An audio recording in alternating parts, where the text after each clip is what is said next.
Museu da Memória Nacional, vergonha nacional! Como podiam ser tão estúpidos? Colocarem bem na marquise a primeira câmera da Companhia Ática Cinematográfica. Foi a câmera que filmou toda uma história do cinema nacional, desde os primórdios, os filmes mudos do Roberto Marcos, até a visita da Grace Kelly aos estúdios. E agora estava ali, sem uma placa indicativa da importância que teve, num tripé de concreto sujeito ao sol, ao granizo e aos cocôs de passarinho. Eu precisava fazer alguma coisa e era urgente, antes da primeira chuva. Os jovens cinéfilos como eu não podiam admitir um tesouro cultural exposto daquela forma. Pedir providências urgentes, mas para quem?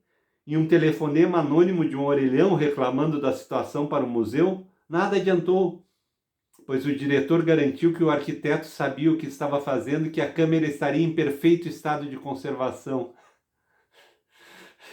O que o arquiteto sabe do cinema nacional? Será que ele sabia que as presilhas de fixação da lente eram feitas de bronze e sem uma conservação perfeita elas ficam verdes, corroem-se, em poucos anos as lentes cairiam ao chão? E será que ele notou os autógrafos de todos os atores que participaram do filme O Anjo da Morte? Não, é claro que não, escritos no tempo da caneta tinteiro já deviam estar bem apagados.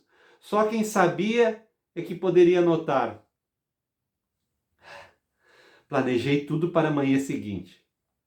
Deixar aquela preciosidade mais uma noite sujeita ao orvalho não me agradava muito, mas cedinho não passava ninguém na rua e era a melhor hora de roubar. Fui com todo cuidado. Subir na marquise não foi muito difícil. Eu era jovem naquela época. Difícil foi tirar a câmera do pedestal. Os ignorantes tinham parafusado dentro do tripé de concreto. Tive de deixar o suporte lá e tirar só a parte de cima, que na verdade era o que interessava. Até aí deu tudo conforme o planejado. Só o que eu não contava era com o peso dessas câmeras antigas. Devia ter levado uma corda.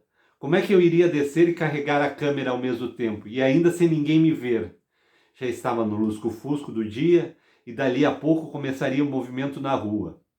O vigia poderia sair, dar uma olhada na marquise, e daí, como é que ficaria?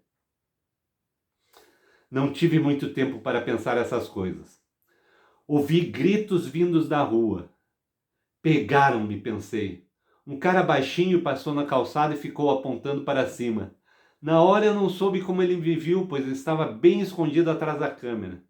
Fui até a ponta da marquise falar com ele para ver se tinha chance de me safar. Mas não, ele continuou gritando, chamando a atenção, apontando para cima. As janelas dos moradores da redondeza começaram a se abrir e eu fiquei apavorada. Deu vontade de me atirar no pescoço daquele sujeito. Será que ele não viu que eu estava fazendo um bem? Mas, surpresa, não era para mim que ele estava apontando. No alto do prédio do museu estava um sujeito de terno preto caminhando no peitoril. Um louco, provavelmente, eu pensei. Será que ele iria saltar? Quanto a ele, eu não sei, mas eu coloquei a câmera no tripé, agarrei a borda da marquise e saltei no chão. Fiquei olhando para cima com a pequena multidão de pijamas que se aproximava para disfarçar.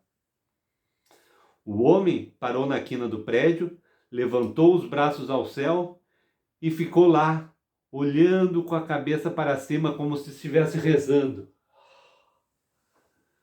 Não dava para ouvir o que ele falava, pois estava no alto do prédio. Saltou para o susto de todos. Saltou como um mergulhador na piscina, sem expressão de dor ou sofrimento, mas parecia estar fazendo algo grandioso. Caiu, 4 andares, mas não foi até o chão. Ficou flutuando a alguns centímetros, bem abaixo da marquise e sob a câmera.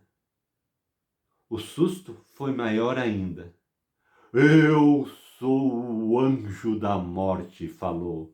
Eu vim para encontrar a única alma boa escolhida pelo Senhor e depois destruir esta cidade. Pânico geral. Eu havia visto o filme. Era um dos meus favoritos. Grandes atores, mas o protagonista parecia mais um canastrão perto do anjo da morte. Os olhos dele eram vermelhos, dava para ver que não era maquiagem.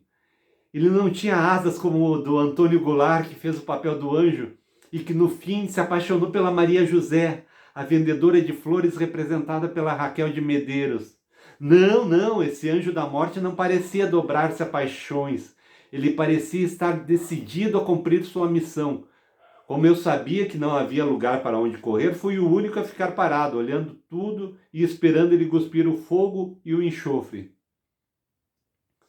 Fiquei apavorado quando ele veio falar comigo. Olhou nos meus olhos e perguntou naquela voz sepulcral: Você tem fogo?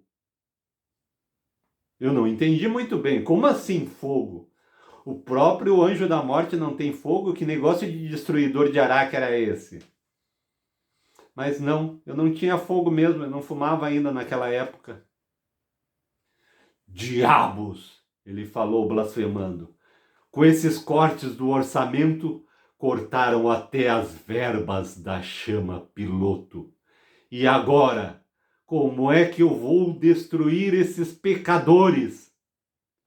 E eu que nem sabia que precisava de chama piloto, essas coisas a gente sempre pensa que é mágica, não imagina a tecnologia que tem por trás. Ele continuou: Está decidido.